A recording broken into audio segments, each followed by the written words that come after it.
एक राजा ज्योतिषी पर करता था बहुत ज्यादा विश्वास, कोई भी काम बिना मुहूर्त देखे नहीं करता था।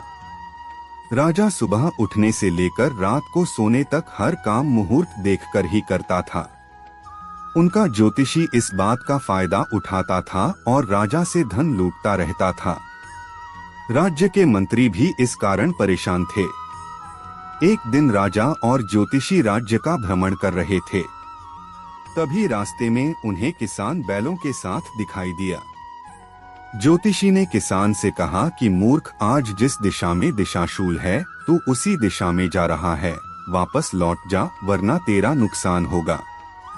किसान ने कहा कि गुरुजी, मैं तो सामान्य किसान हूँ, दिशाशूल नहीं जानता और मेरा खेत इसी दिशा में है।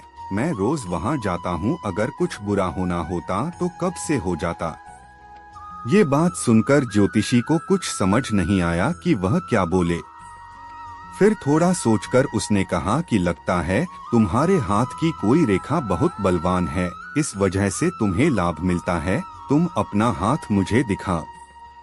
किसान ने ज्योतिषी की ओर हाथ बढ़ा दिया, लेकिन हथेली नीचे की ओर रखी। ज्योतिषी चिढ़कर बोला कि मूर्ख, हथेली ऊपर की ओर से देखी जाती है, तुझे इतना भी नहीं मालूम। राजा ये सब देख रहे थे। किसान ने कहा कि गुरुजी, मैंने आज तक किसी के सामने हाथ नहीं फैलाए और ना ही मैं किसी को अपनी हस्तरेखा दिखाता हूँ, ना ही मैं ज्योतिष को मानता हूँ, मुझे मेरी मेहनत पर भरोसा है। ज्योतिष की शुभ बातों पर वही भरोसा करता है जिसे अपने कर्मों पर भरोसा नहीं है। जो कर्महीन है वही अंधविश्वास के चक्कर में फंसता है। ये बातें सुनकर राजा की बुद्धि जाग गई।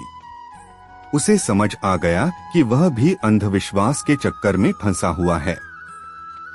इस घटना के बाद से राजा भी कर्म पर भरोसा करने लगा और ज्योतिषी के चक्कर से बच गया।